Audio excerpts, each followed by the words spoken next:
नमस्कार, मैं अंजू गुप्ता और आप देख रहे हैं एबी स्टार न्यूज। वक्त हो चुका है हमारी देवभूमि का, जहां हम बात करेंगे उत्तराखंड के तमाम अहम खबरों के बारे में। सबसे पहले बात देहरादून की कर लेते हैं, जहां पर पिछले दिन हुए बस हादसे को लेकर परिवहन मंत्री ने बैठक पर नहीं बल्कि धरातल पर काम करने के निर्देश दिए हैं।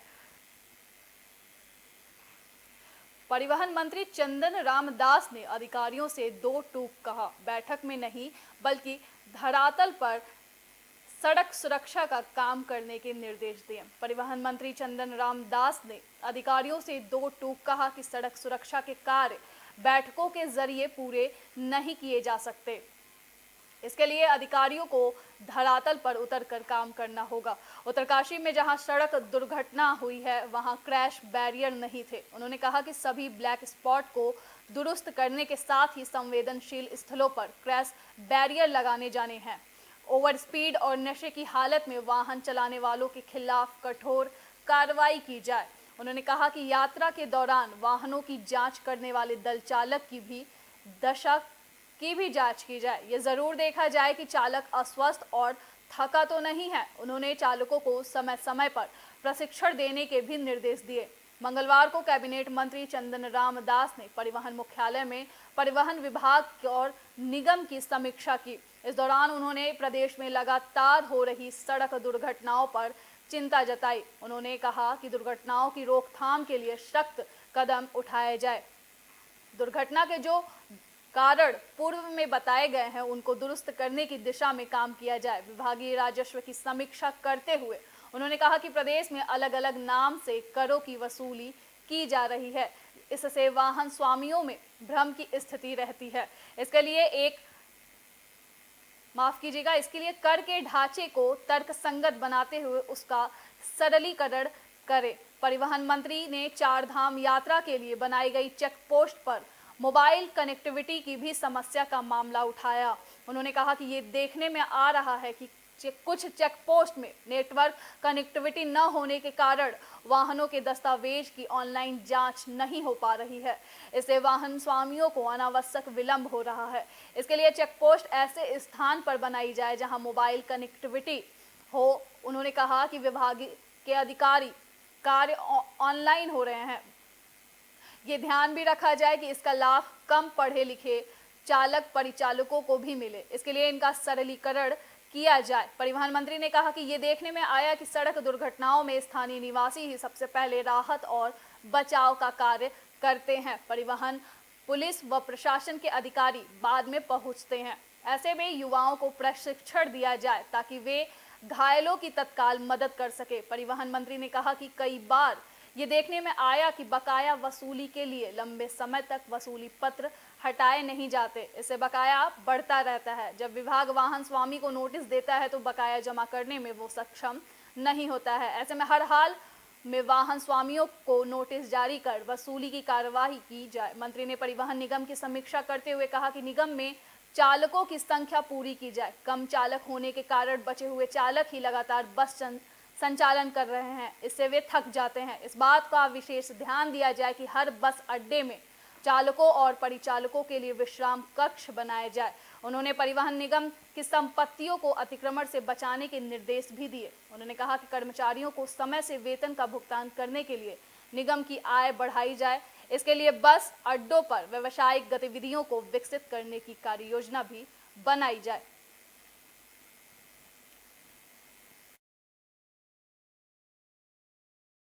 बहुत से कार्यक्रम हमने अपने कराधान के लिए भी किए हैं, उसको भी ठीक व्यवस्थित करने का आज मैंने निर्देश दिया।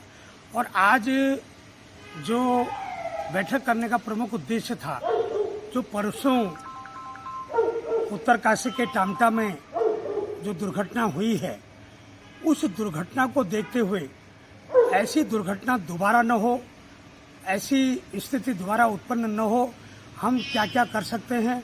जो एनएच की रोड है, एनएच की रोड को हम चौड़ीकरण के लिए क्या प्लान बन सकते हैं। जो डिवाइडर नहीं हुए, डिवाइडर को लगाने के लिए हम क्या प्लान कर सकते हैं।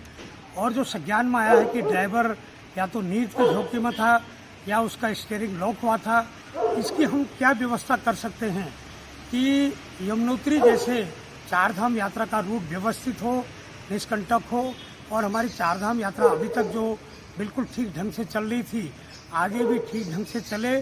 इस दुर्घटना को सबक लेते हुए मैंने सभी आवश्यक वो करने के निर्देश दिए हैं और सबको सचेत करने के निर्देश दिए हैं।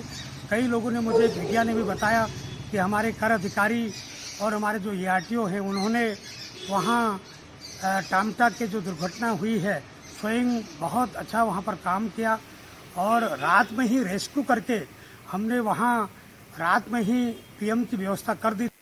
बात अब उत्तरकाशी की कर लेते हैं, जहां गंगा दशहरा के पर्व पर गंगोत्री धाम में गंगा दशहरा मनाया गया। श्रद्धालुओं ने आस्था की गंगा नदी में डुबकी लगाई। अनेक भक्त गंगा दशहरा के पावन अवसर पर गंगोत्री धाम पहुंचकर मां गंगा की पूजा कर रहे हैं। गंगोत्री धाम में 10 से 12 देव देवियों की डोलियां पहुंचकर गंगा स्नान किया। माना जाता है कि इस दिन मां गंगा धरती पर अवतरित हुई थी। जिस दिन मां गंगा पृथ्वीलोक पर आई उस दिन से मां गंगा दशहरा मनाया जाता है। भगवान शंकर की जटा पर विराजमान होकर मां गंगा ने राजा भगीरथ के पितरों का उद्धार किया था। मां गंगा के स्पर्श से उनके पितरों को इस संसार से मुक्ति मिली थी। राजा भगीरथ ने कई वर्षों तक तपस्या करके मां गंगा को पृथ्वी पर लाया था। गंगा दशहरे के दिन पूरे भारत के श्रद्धालु मां गंगा के दर्शन के लिए गंगोत्री धाम और हरिद्वार आते हैं। पुराणों में मां गंगा का जिक्र है। उसमें कहा गया है जो व्यक्ति मां गंगा के जल को स्पर्श करता है उसके पाप कट जाते हैं। गंगा के जल से लोग पूजा पाठ भी करते हैं। राजा भगीरथ ने भी अपने पितरों को मुक्ति दिलाने के लिए मां गंगोत्री धाम में कई वर्षों तक तप किया, जिस कारण उनके पितरों को मुक्ति मिली।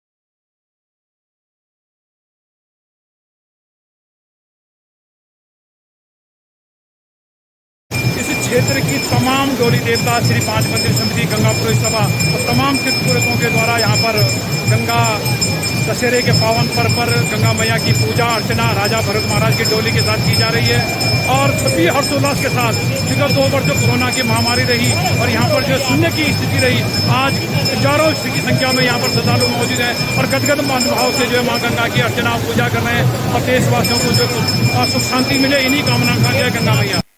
एक बार फिर बात देहरादून की कर लेते हैं, जहां पर मुख्यमंत्री पुष्कर सिंह धामी व्यायाम करते हुए नजर आए। उन्होंने लोगों से अपील की कि बेहतर स्वास्थ्य के लिए व्यायाम करना जरूरी है। तो मुख्यमंत्री पुष्कर सिंह धामी ने सोशल मीडिया के जरिए जनता से व्यायाम करने की अपील की है। उन्होंने कहा कि सभी लोग स्वस्थ और निरोगी रहे, इसके लिए व्यायाम करना जरूरी है। सीएम धामी ने कहा कि जिस प्रकार संतुलित आहार से शरीर को पोषण मिलता है उसी प्रकार व्यायाम से भी शरीर दीर्घ समय तक हृष्ट पुष्ट और निरोगी बना रहता है। सीएम धामी ने कहा कि मेरी आप सभी से अपील है कि नियमित व्यायाम करें और जीवन में एक नई ऊर्जा के साथ निरंतर प्रगति के पथ पर अग्रसर रहें।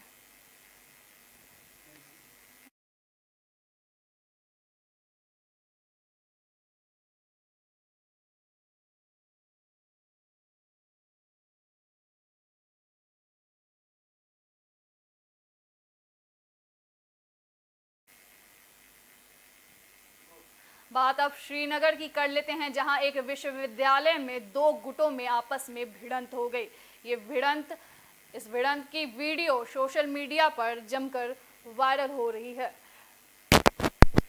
तो श्रीनगर में हेमवंती नंदन बहुगुणा गढ़वाल केंद्रीय विश्वविद्यालय के बिड़ला परिसर में 2 छात्रों के गुटों में जमकर लात घुसे चले। छात्रों के बीच हुई मारपीट को रोकने में विद्यालय की सुरक्षा में तैनात सुरक्षा कर्मी भी नाकामयाब रहे। परिसर में छात्र एक दूसरे पर लात घूसे चलाते और गाली गलौज करते नजर आए, लेकिन इन्हें रोकने वाला विद्यालय परिसर में कोई नहीं था। वहीं इस घटना माफ करिएगा, वहीं इस घटना को वहां मौजूद किसी छात्र ने अपने मोबाइल में कैद कर लिया। अब विद्यालय इस वीडियो के आधार पर इन छात्रों की पहचान कर कार्रवाई करने में जुटा हुआ है।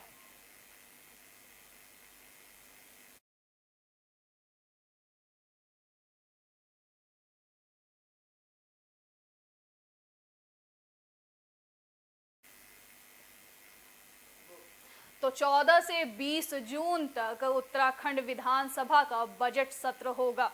आपको बता दें कि 14 से 20 जून तक वित्त मंत्री प्रेमचंद अग्रवाल ने कहा कि बजट समावेशी बजट हो और प्रदेश को विकास की दिशा में आगे बढ़ाया जाए, इस पर विशेष ध्यान रखा गया है।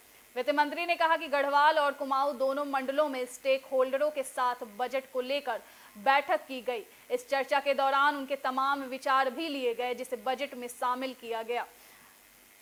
उन्होंने कहा कि इस बजट में प्रदेश का विकास कैसे हो, पलायन कैसे रोका जाए, रोजगार को कैसे बढ़ावा दिया जाए, इसके साथ साथ और भी कई अलग अलग पहलुओं को भी शामिल किया जा रहा है, जिससे सीधे आम जनता को इसका लाभ मिल सके।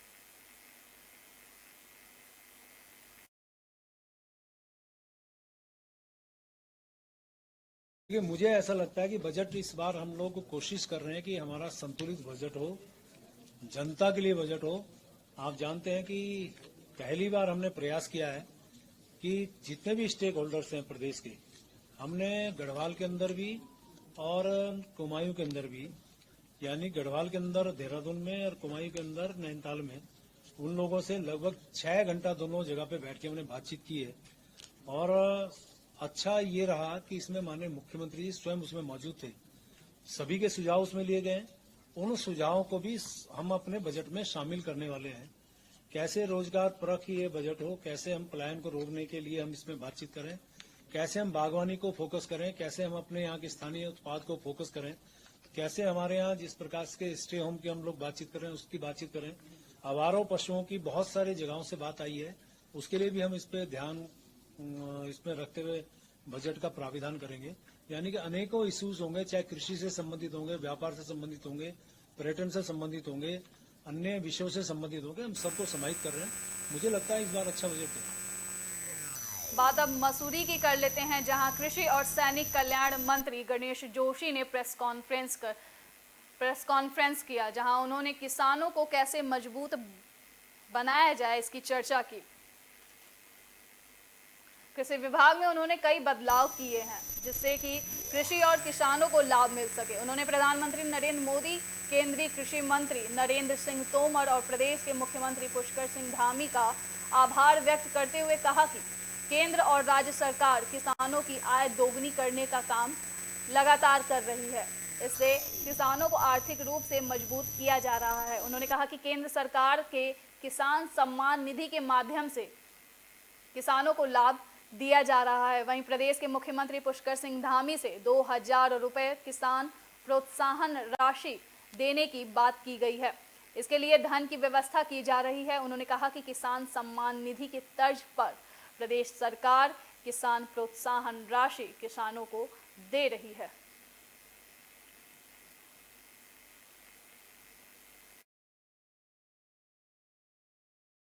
अपने केंद्रीय कृषि मंत्री आदरणीय तोमर जी और अपने प्रदेश के मुखिया जिन्होंने कल ऐतिहासिक विजय हासिल की है, पुष्कर सिंह धामी जी का, कि लगातार वो किसानों को आय को दुगने की बात करने की बात कर रहे हैं। जहां किसान सम्मान निधि के माध्यम से हमने किसानों को मजबूत करने का काम किया है, वहीं प्रदेश के मुख्यमंत्री मैं पुष्कर सिंह धामी जी का आभार व्यक्त करता हूं।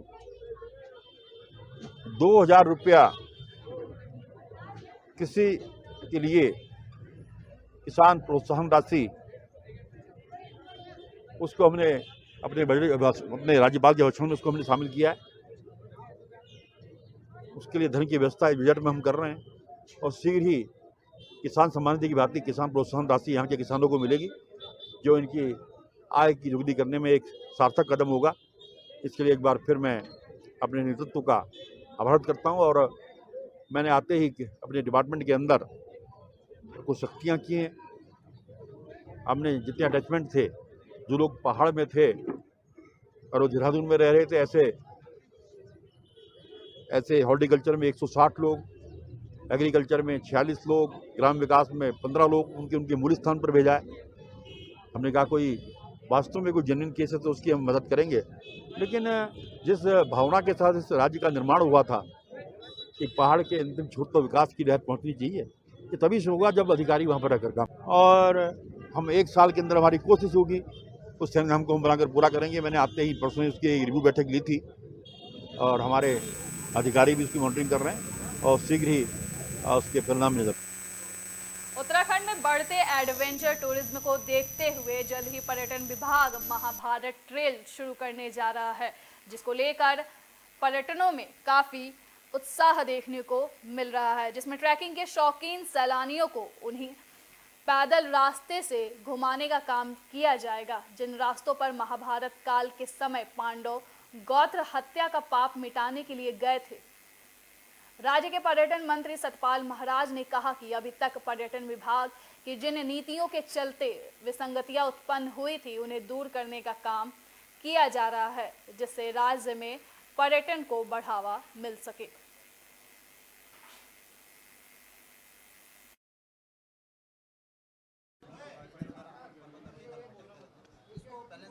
इसके लिए हम लोग कर रहे हैं क्योंकि लोगों ने रुचि जाहिर की है और पर्वतारोहण के लिए लोग काफ़ी रुचि दिखा रहे हैं, तो निश्चित रूप में इसको हम करेंगे और इसमें इसकी सारी जो विसंगतियां हैं वो दूर करेंगे और इसमें और प्रोत्साहन दिया जाएगा। आने वाले भविष्य में हम लोग चाहते हैं कि महाभारत ट्रेल को हम जो है एक लाएं और जहां जहां अपने गोत्र हत्या से मुक्त होने के लिए पांडव जो है भगवान शंकर के दर्शन करने के लिए गए, केदारनाथ धाम में दर्शन करने के लिए गए, उसी मार्ग पे हम चाहेंगे कि हमारे यात्री भी चलें और पैदल चल करके पहुँचे। बड़ा सुरभ्य स्थान है और उसके रास्ते में अनेक मंदिर हैं जो और भी जीवंत हो उठेंगे। तो मेरा ये मानना है कि उस ट्रेल को भी हम जो है अब चाहते हैं कि उसको हम उसकी पॉसिबिलिटी को हम देख। बात अब नरेंद्र नगर की कर लेते हैं, जहां होटल से शिविर का पानी कच्चे रोड पर गिरने से एक बाइक सवार फिसल गया, जिसको लेकर होटल के गार्ड से उसकी बहस हो गई।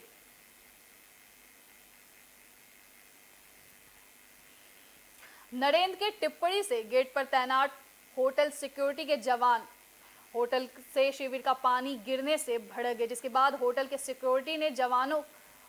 सिक्योरिटी जवानों ने बाइक सवार की मौके पर ही लाठी डंडों से पिटाई कर उसे बुरी तरह से घायल कर दिया। मामला नरेंद्र नगर थाना अंतर्गत गांव पाथो का है, जहां अमाया नाम का आलिशान होटल हाल ही में बना है। बताते चले कि पाथो गांव का नरेंद्र नगर पुडीर कल रात 10:30 बजे के करीब शादी समारोह से अपने गांव लौट रहा था कि होटल के पास कच्ची सड़क पर फैले शिविर के पानी की वजह से बाइक फिसल गई। होटल से शिविर का पानी कच्ची सड़क पर छोड़ने को लेकर नरेंद्र की टिप्पणी पर होटल सिक्योरिटी के गार्डों ने ऐसा आपा खोया कि उसे लाठी डंडों से बुरी तरह घायल कर डाला। मारपीट के निशान नरेंद्र के शरीर पर साफ दिखाई दे रहे हैं। राजकीय सुमन चिकित्सालय नरेंद्र नगर में नरेंद्र का मेडिकल कराया गया। नरेंद्र पुंडीर में नरेंद्र नगर थाने में तहरीर देकर दोषियों को कड़ी सजा देने की मांग की है। इस दौरान गांव के लोग भी थाने पहुंचे, जहां दोषियों पर कार्रवाई करने की मांग की। थाना अध्यक्ष प्रदीप पंत ने कहा कि मामले की जांच की जा रही है और दोषियों के खिलाफ कड़ी कार्रवाई की जाएगी।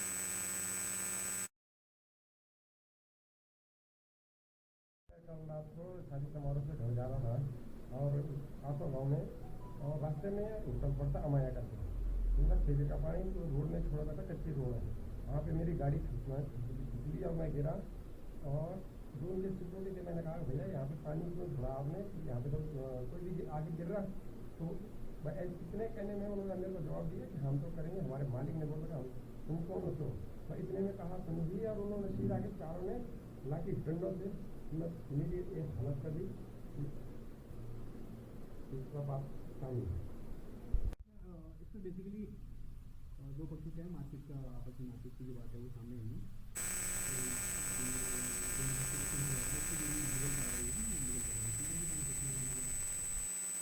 तो बीते कुछ दिन पहले जो बस हादसा हुआ था जिसमें से कि मध्य प्रदेश के 22 लोग मारे गए थे, उसको लेकर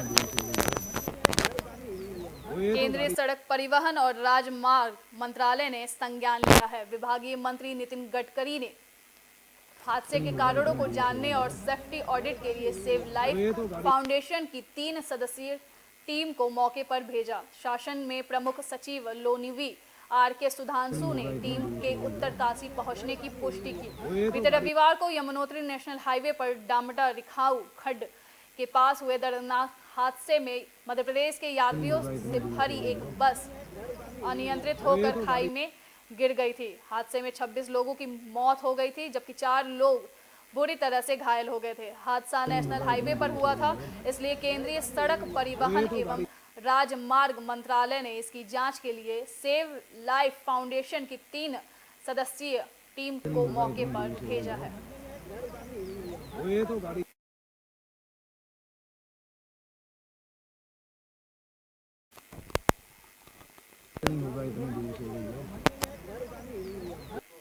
तो उत्तराखंड में घोड़े और खच्चरों के मौत पर उत्तराखंड हाई कोर्ट ने संज्ञान लिया है।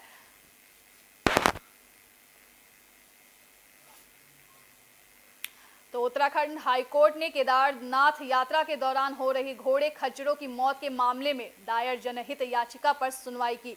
मामले को सुनने के बाद कार्यवाहक मुख्य न्यायाधीश संजय कुमार मिश्रा और न्यायमूर्ति आर.सी. खुल्बे की खंडपीठ ने चारों धामों के जिलाधिकारियों, पशुपालन विभाग सहित राज्य सरकार को नोटिस जारी कर 2 सप्ताह में जवाब दाखिल करने को कहा है। साथ ही कोर्ट ने यात्रा को सुरक्षित तरीके से चलाने के लिए एक कमेटी का गठन करने को कहा है। मामले की सुनवाई के लिए कोर्ट ने 22 जून की तारीख तय की है। 4 धाम यात्रा व्यवस्थाओं को लेकर बयान सतपाल महाराज ने दिया, जिसको लेकर उन्होंने राज्य में चल रही 4 धाम यात्रा व्यवस्थाओं को बेहतर बताया।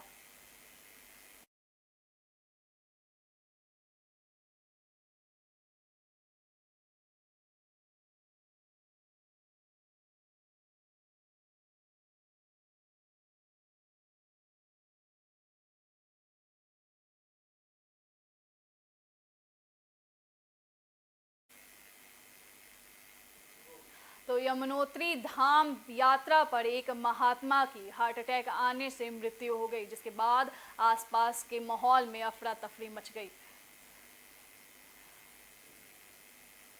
यमुनोत्री धाम के पास जानकी चट्टी में मध्य प्रदेश से ग्रुप में यात्रा पर आए एक महात्मा रतिराम निवासी शिरनी गांव मध्य प्रदेश का हार्ट अटैक आने से मौत हो गया, जिनके परिवार में कोई भी सदस्य नहीं था, जिसकी सूचना पुलिस को प्राप्त होते ही प्रभारी निरीक्षक बड़कोट गजेंद्र दत्त बहुगुणा और साथियों ने मृतक के शव को जानकी चट्टी से बड़कोट लाकर तिलाड़ी घाट पर हिंदू रीति रिवाज से अंतिम संस्कार किया। उत्तराखंड पुलिस के सहयोग से मृतक के साथ यात्रा पर आए श्रद्धालुओं और स्थानीय लोगों की सराहना की गई।